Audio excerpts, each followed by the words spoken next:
well, and he was not sure whether the network would be good in the place where he's staying. He requested me to stand in, so I agreed to speak on this important topic.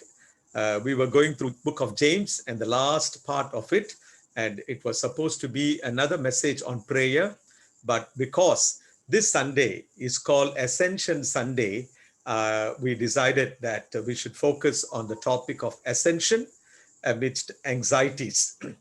And let's look unto God in prayer that God may speak to us through his word. Lord, we thank you for this evening time. Our hearts are full of thanks and gratitude. Lord, we are alive and we are in good health, all because of your grace.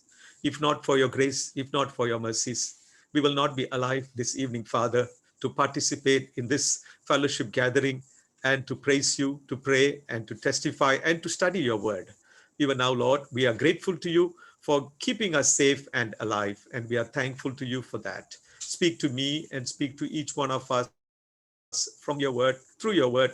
Let the Holy Spirit strengthen us, instruct us, and lead us into all truths, Father. We commit the rest of the time into your hands, and we ask this prayer in Jesus' name. Amen. Now, this topic is an important topic because of the day.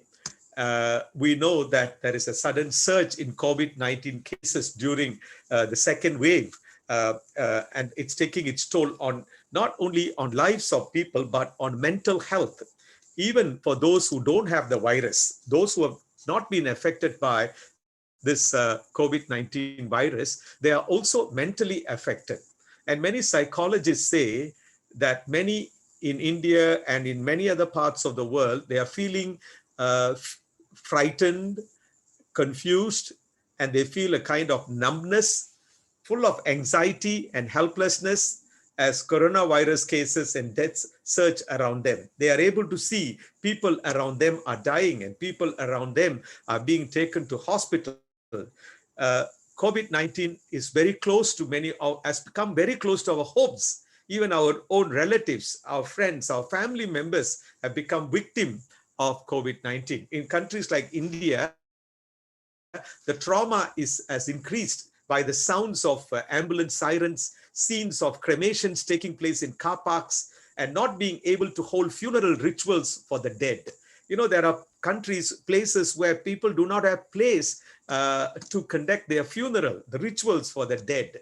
That is the pathetic situation. Doctors are disturbed very much as they see more suffering than ever during this pandemic times. They see a lot going on around themselves, from physical to mental health, seeing the trauma of the people. Even the frontline medical staff are affected psychologically. They are affected by anxieties of themselves being infected of the virus.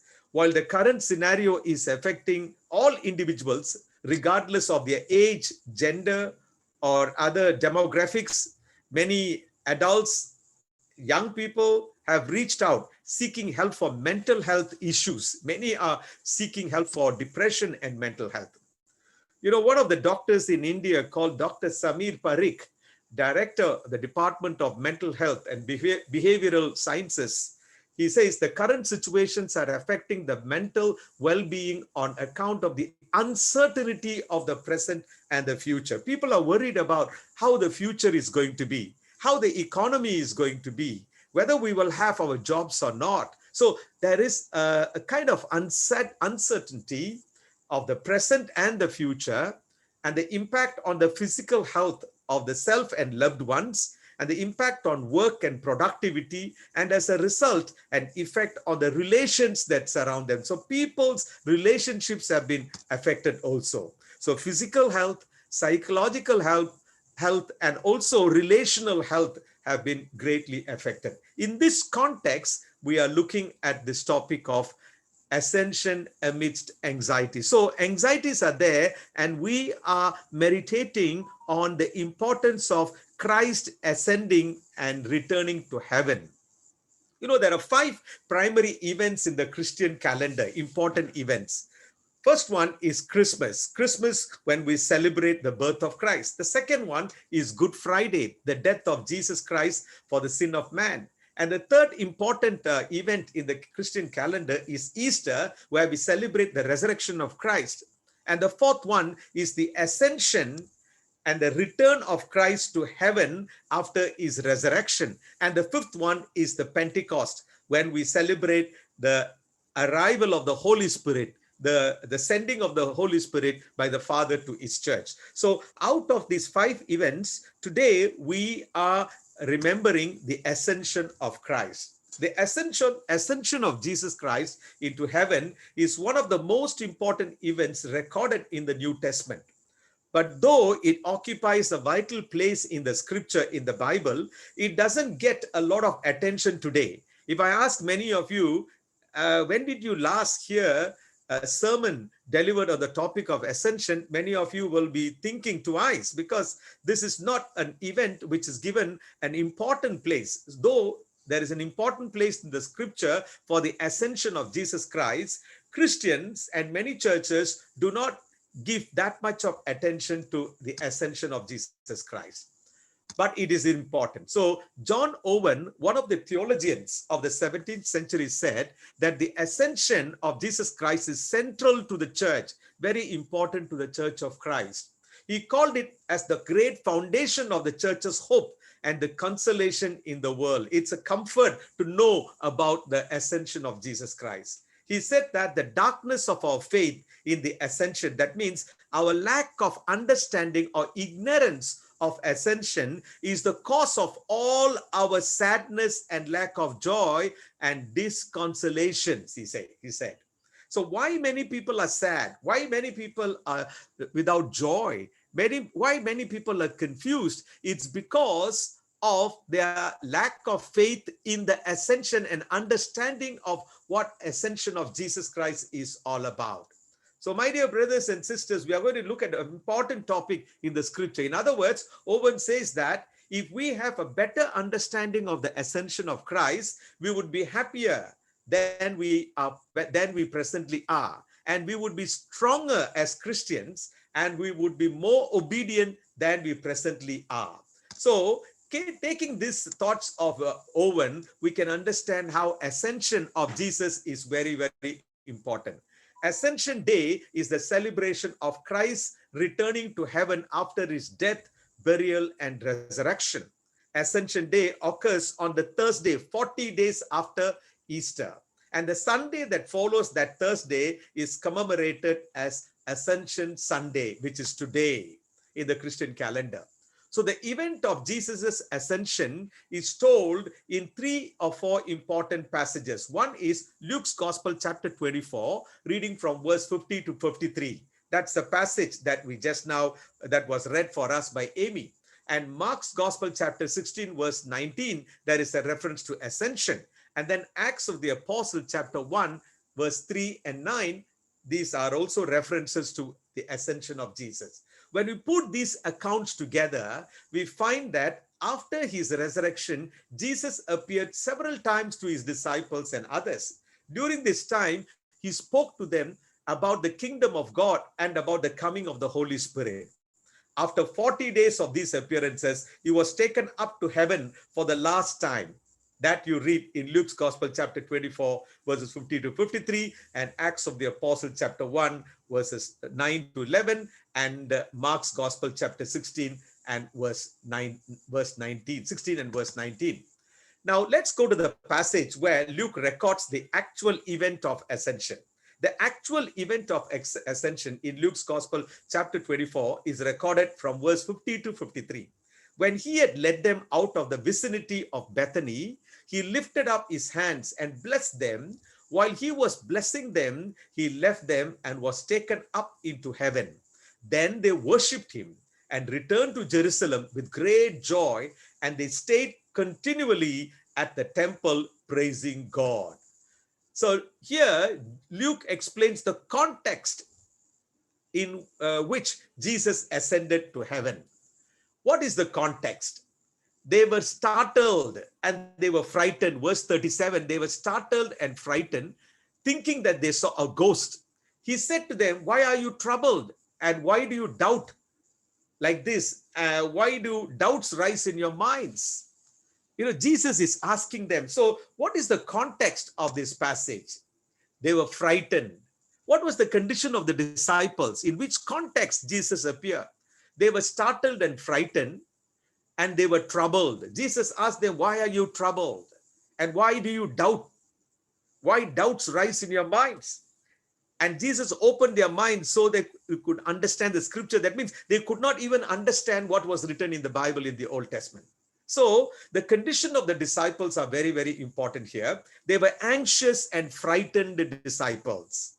They were troubled disciples. They were unbelieving disciples. They were faithless.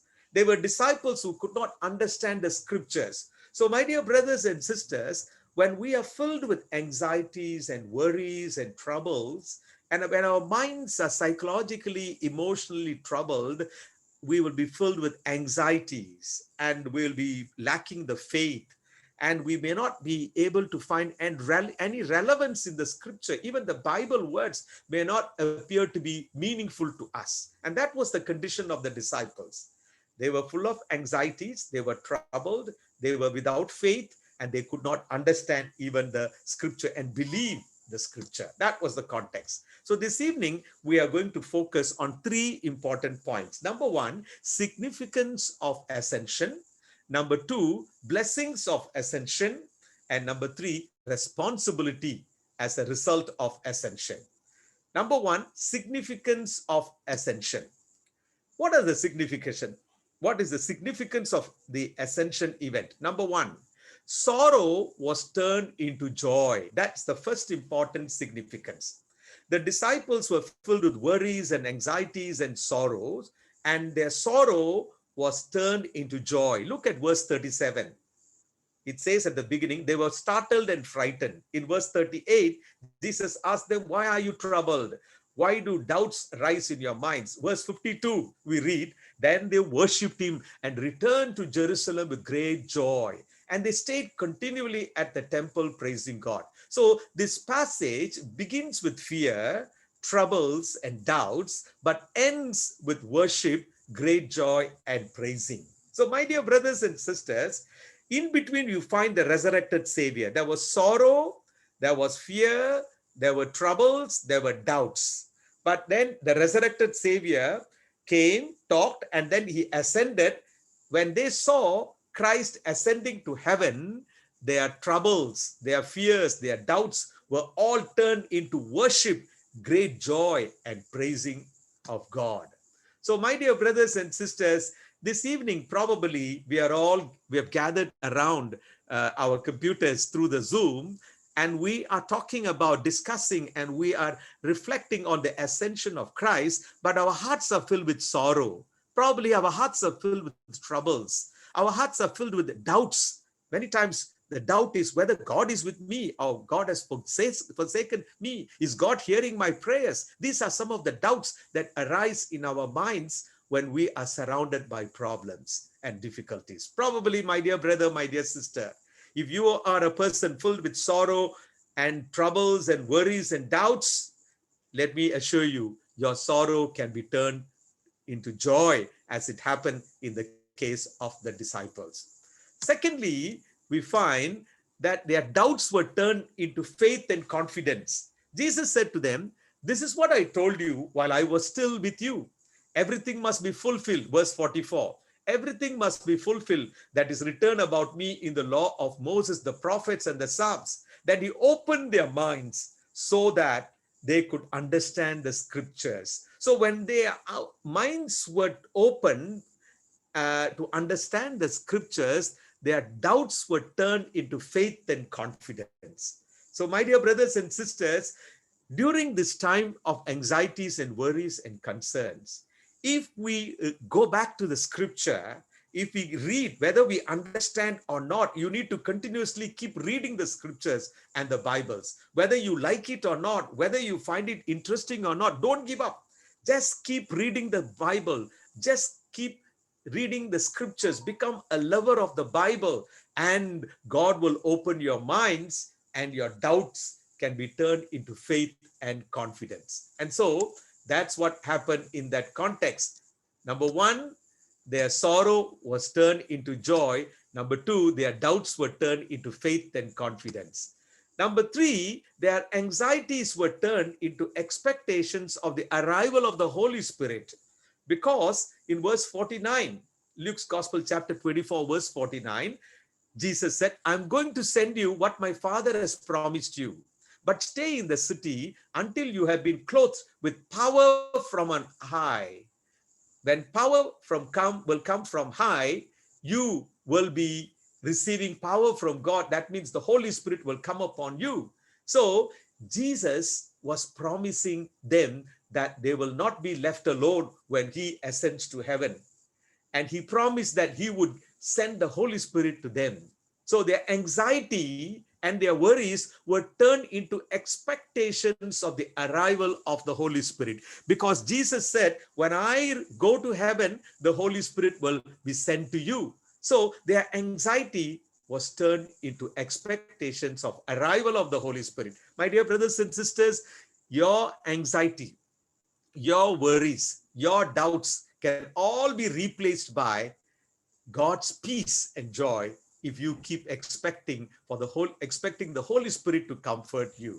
So the third important significance of ascension event is anxiety can be turned into a joyful time because of the expectation of the presence of the Holy Spirit in our lives. So we found three important anxiety significances. Now, the three important significances are right understanding of the ascension will turn sorrow into joy, doubt into faith, anxiety into confidence, and in the power of the Holy Spirit.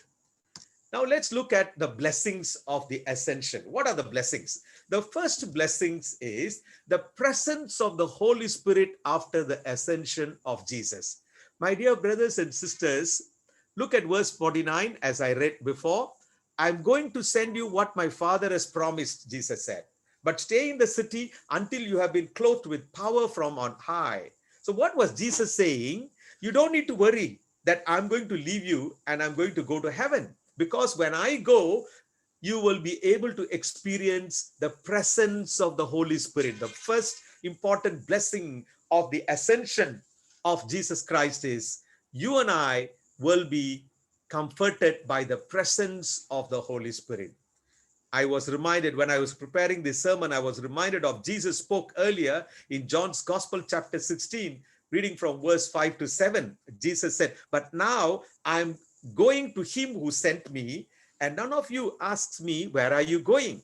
But because I've said these things to you, sorrow has filled your heart. You are filled with sorrow because I told you that I'm leaving. But I tell you the truth, it is to your advantage that I go away. For if I do not go away, the helper will not come to you. But if I go, I will send the Holy Spirit to you. So my dear brothers and sisters, the only way the Holy Spirit to come and reside in us permanently is by Jesus ascending to heaven. So the ascension of Jesus to heaven results in the presence of the Holy Spirit in you and me, or the arrival of the Holy Spirit and his habitation in you and me. He's staying in you and me.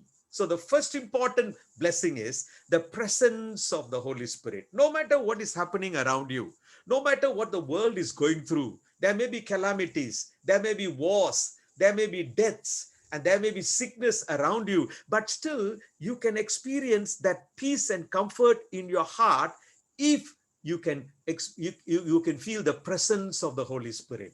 You know, when God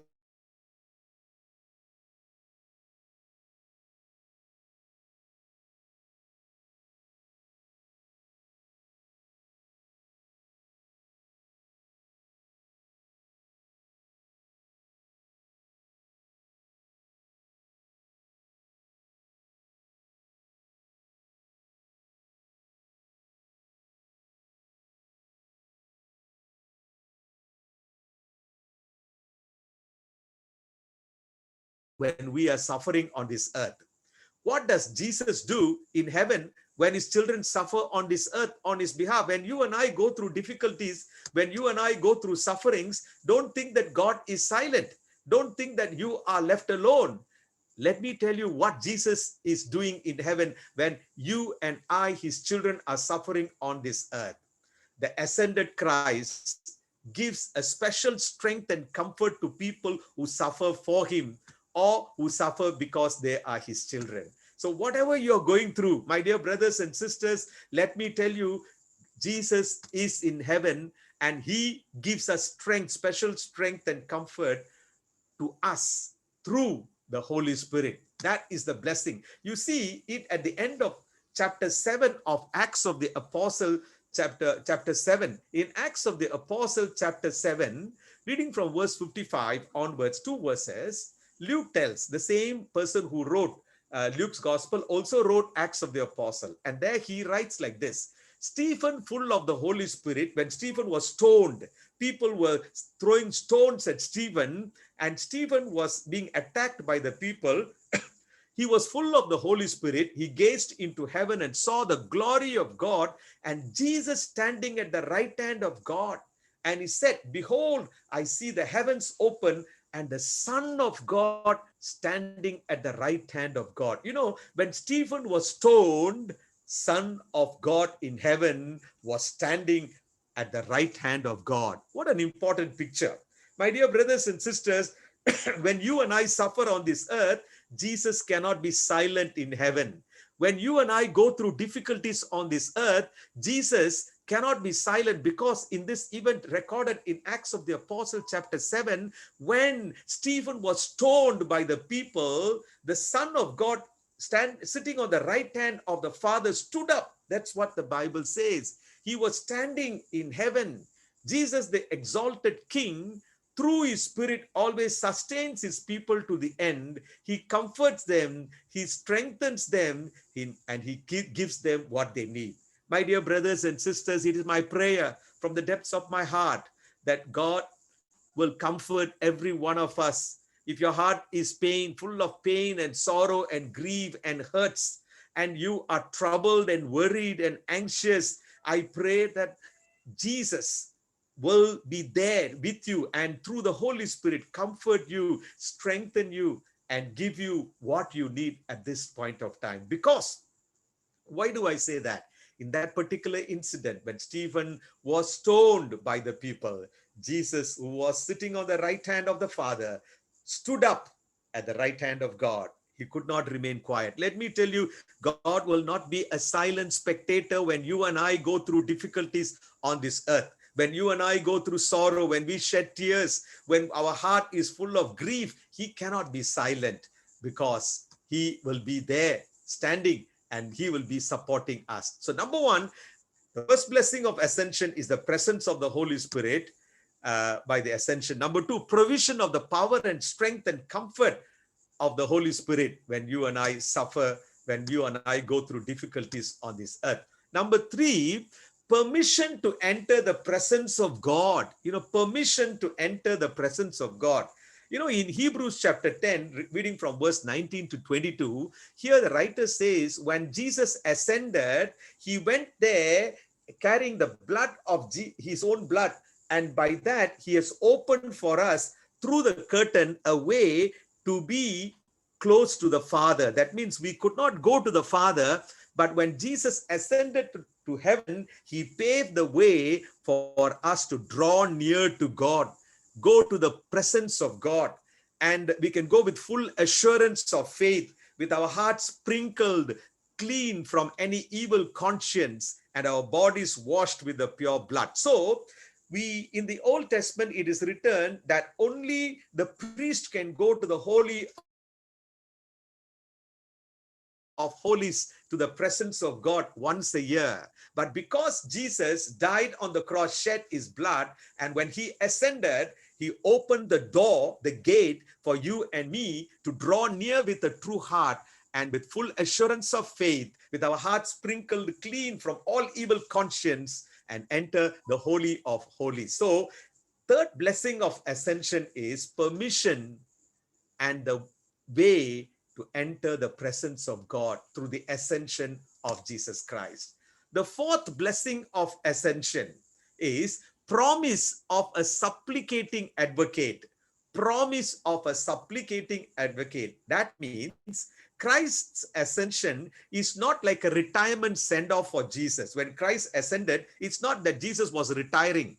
It is not like a retirement send-off for Jesus by the disciples because he finished his work on earth and he was going to sit down to enjoy the fruits of his labor. Not at all.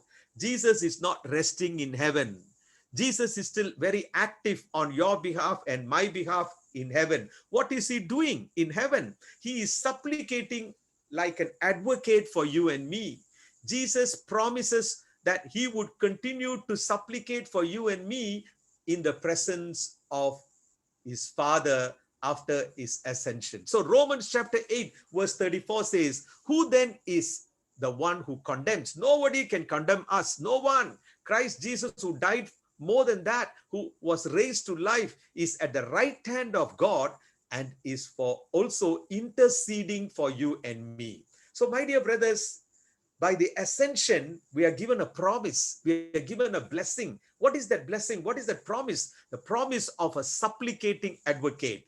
Only when Christ ascended, then he could sit at the right hand of the Father and supplicate for you and me like an advocate. Jesus is continuing his ministry in heaven as our advocate, meaning he is our great defender. When somebody accuses, when the devil accuses against us, when we fall into sin, when we commit something against God, the Son Jesus will be advocating on your behalf and my behalf. John says that Christ is fulfilling the intercessory role for those who are his. If you and I are Jesus's children, God's children, the Son Jesus sitting on the right hand of the Father is advocating, will be advocating on your behalf and my behalf. He will be playing an intercessory role. Jesus is always pleading our case before the Father like a defense lawyer, like defense counsel on our behalf. First John chapter 2 verse 1 says, my dear children, I write this to you so that you will not sin. But if anybody does sin, we have an advocate with the Father, Jesus Christ, the righteous one. If you feel that you have sinned against God, come to Jesus today, because Jesus, when he ascended, he became our advocate, our defender, and our defense lawyer to speak on your behalf and my behalf, to plead on your behalf and my behalf to the Father, because he is our advocate. So the fourth important blessing is, it's a promise. Ascension promises you and me of a supplicating advocate in Jesus Christ. He is there advocating on my behalf and your behalf. So my dear brothers, Robert Murray McCain, the Scottish pastor of the 19th century from Scotland, he wrote in his diary these words. He wrote like this: I ought to study Christ as an intercessor. He prayed most for Peter. When Peter was about to be tempted, Jesus told Peter, I prayed for you that you will overcome the temptation. I prayed for you.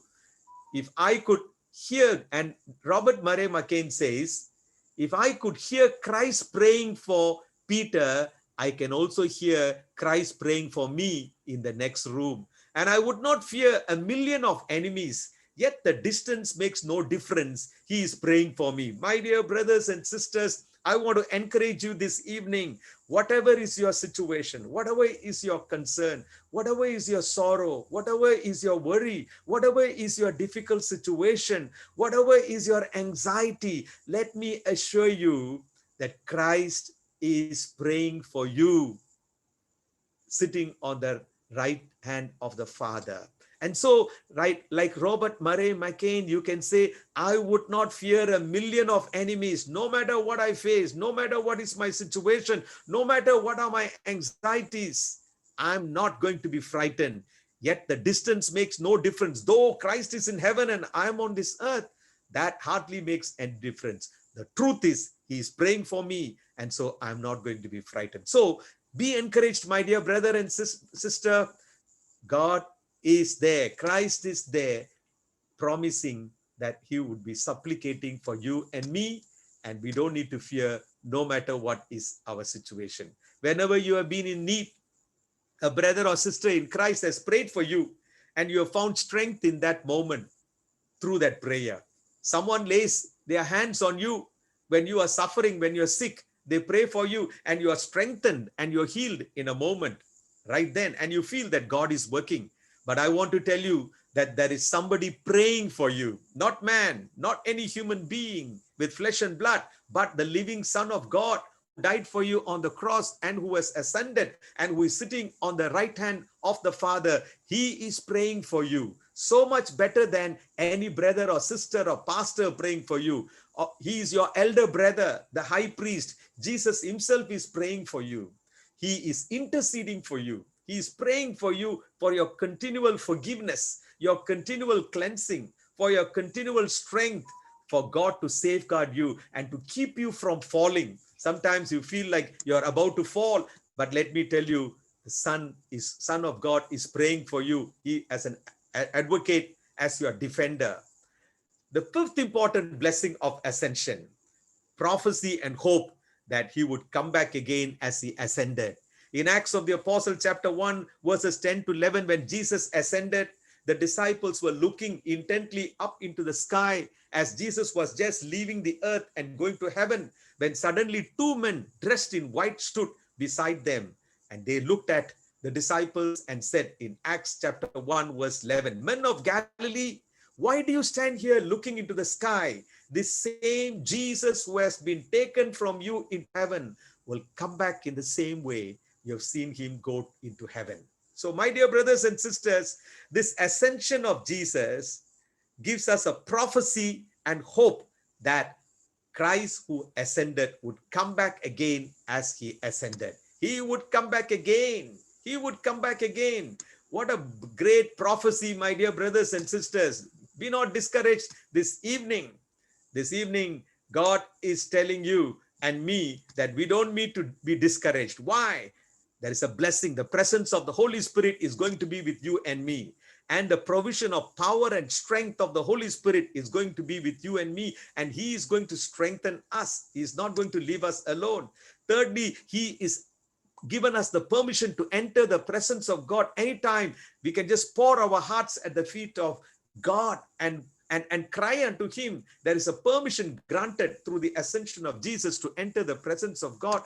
And fourthly, there is a promise that there is a supplicating advocate for you and me, always pleading to the Father on your behalf and my behalf. And finally, we saw that the final blessing is that there is a prophecy and hope that Jesus would come back again, just as he ascended. Now, what is the responsibility? I've come to my last part of the sermon or sharing. Responsibility of ascension. What is your responsibility and my responsibility? Number one, receive in faith and experience the peace of the resurrected Savior. Look at verse 36. While they were still talking about this, Jesus himself stood among them and said to them, "Peace be with you." My dear brothers, before Jesus could ascend, he promised and he proclaimed peace. He said, "Shalom, peace be with you." This evening, let us trust and believe and put our confidence in our resurrected, ascended Savior and receive in faith and experience the peace of the resurrected and ascended Savior. Just believe that the peace of God is going to be with you. Receive it in faith and experience the peace of God. That's the first responsibility. Receive in faith and experience the peace of God. And his peace, nobody can take away this peace from you, because it is a heavenly peace. Number two, what is the second responsibility of ascension? Remain as his witnesses, not only during these times of pain, helplessness, and hopelessness, but until he returns again. Because Luke's Gospel chapter 24 verse 48, Jesus said, "You are the witnesses of these things." You are the witnesses. You know, when Jesus ascended, this incident took place in a public way. The disciples could see Jesus publicly leaving the earth and returning to heaven. And Jesus said, "You are my witnesses. You have seen me ascending. Now you go and be a witness for what you have seen." So, my dear brothers and sisters, Your responsibility and my responsibility as Christians, as disciples of Jesus, as followers of Jesus, is to be a witness for the death, resurrection, and the ascension of Jesus Christ. As we read earlier in Acts 1:8, you will receive power when the Holy Spirit comes upon you, and you will be my witnesses in Jerusalem, in all Judea and Samaria, and to the uttermost parts of the earth. You and I are called to be witnesses in Botswana, in India, in Malawi, in Singapore, and in every part of the world. Why? Because we have experienced Christ in our lives. So number one, I said, you and I should receive in faith and experience the peace of the resurrected and ascended Lord. And number two, we should remain as his witnesses on this earth.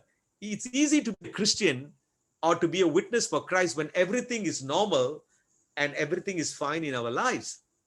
The world wants to see how we respond during these difficult times of anxieties and sorrow and worries and uncertainties. It's only during these times God wants us to be seriously witnesses of his power, grace, love, and hope through our lives and words, actions, and behaviors. How do you respond to the current situation? We cannot do what we want to do. We cannot go where we want to go. We cannot live as we want to live. And we cannot enjoy what we want to enjoy. So things have become very, very difficult in this context.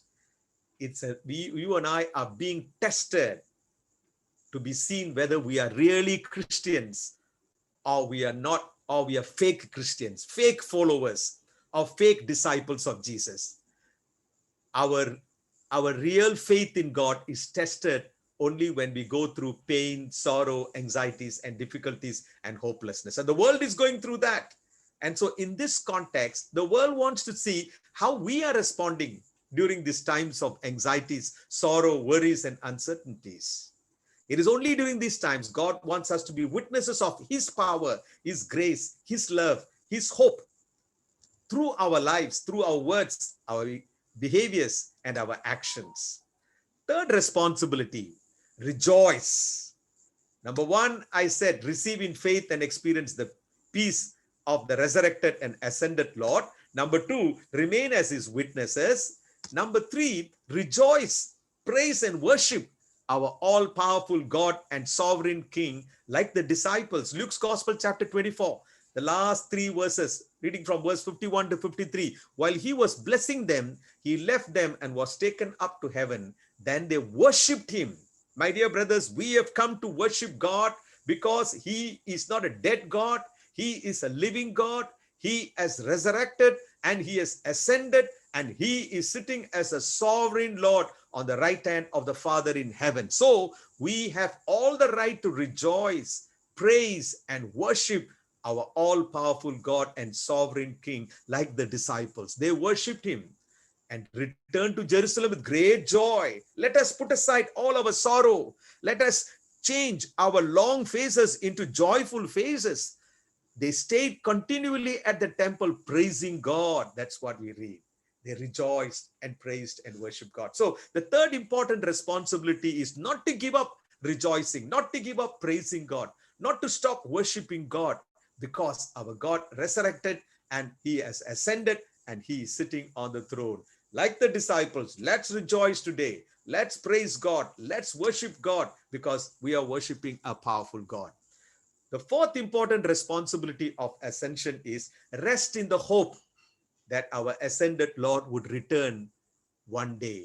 I'm coming to the end of almost the last part of my word this evening. Rest in the hope that our ascended Lord would return one day to take us with him. Christ ascended publicly and visibly to convince his disciples of the reality of his ascension, and partly to build a strong hope for his equally visible return. He wanted to send a message: just as I am now going to heaven, you will see me coming back again. My dear brothers and sisters, you and I can rest in the hope that our Lord, who ascended and went to heaven, will return one day to take us with him, so that we can be with him. When the disciples were very sad, Jesus told them that he was going to leave them, and they became very sad. And Jesus said these words in John's Gospel, chapter 14, verses 1 to 3. Let not your heart be troubled. You believe in God. Believe also in me.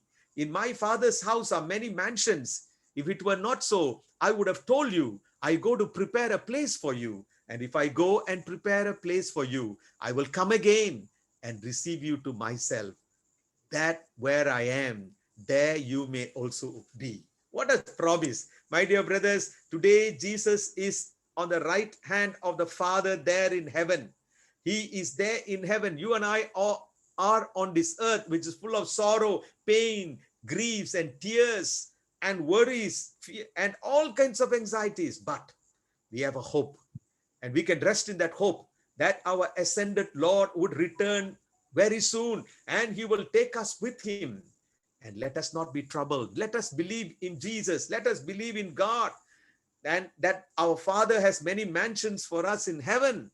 He has gone to prepare a place for us, and he is going to come back again, and we will also be where he is one day. My dear brothers, what are the responsibilities of ascension? Receive in faith and experience the peace of the resurrected Savior. Receive it now. Number two, remain as his witnesses, not only during these times of pain, helplessness, and hopelessness, but until Jesus returns. Number three, rejoice, praise, and worship him. Don't give up worship.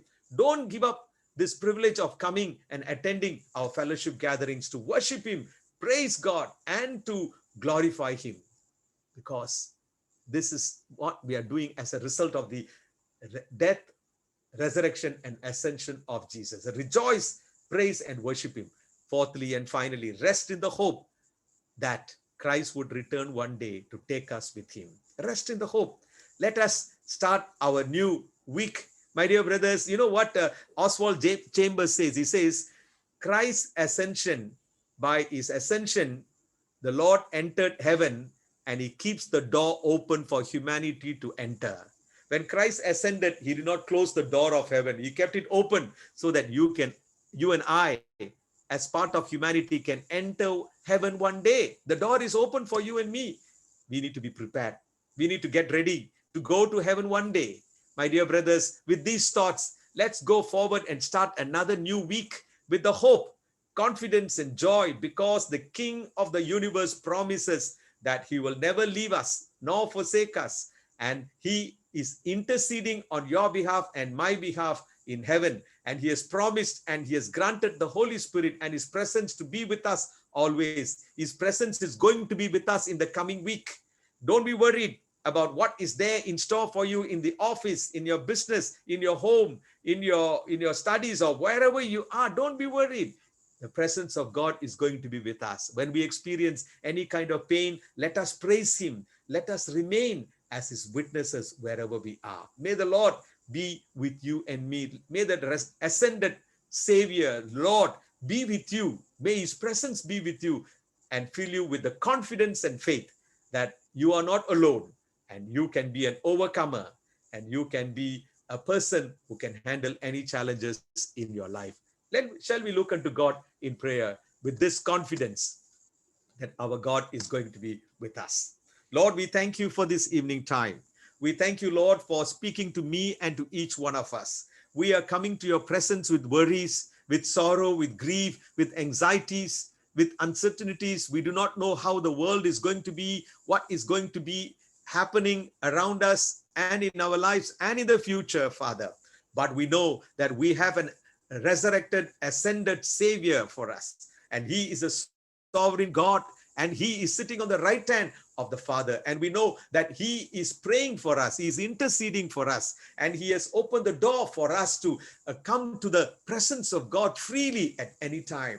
Lord, he has promised that he would always remain with us through the Holy Spirit, Father. We thank you for promising to send the Holy Spirit, and you have sent him to be with us every moment. We are not alone on this earth, Father. Sometimes we feel lonely and we feel that we are all alone going through difficulties. But this evening you have reminded us that the Holy Spirit is in us. You are with us. Your presence is with us. And so we can experience that faith In faith, we can receive in faith and experience the peace of God, of the resurrected Savior in our hearts, Father. Lord, we thank you for giving us this responsibility of remaining as your witnesses during this difficult time. Many non-Christians are going through pain and sorrow. Keep us as a witness of your power, of your hope to them, Father, during these difficult times. Lord, help us to rejoice and praise and worship you, no matter what we are experiencing.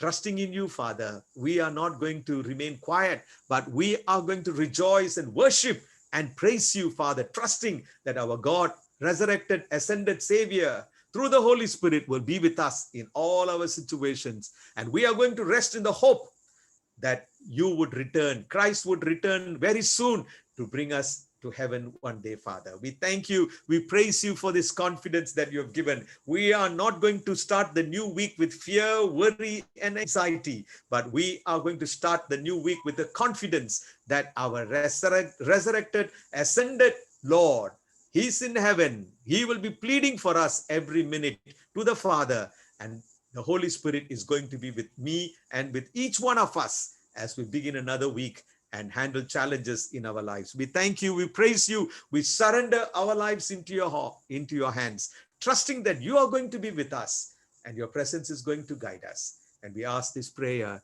in Jesus' name. Amen. Amen. Thank you so much, brothers and sisters. We have come to the end of the sharing of God's word. Over to you, Sister Nisha, for the rest of the service.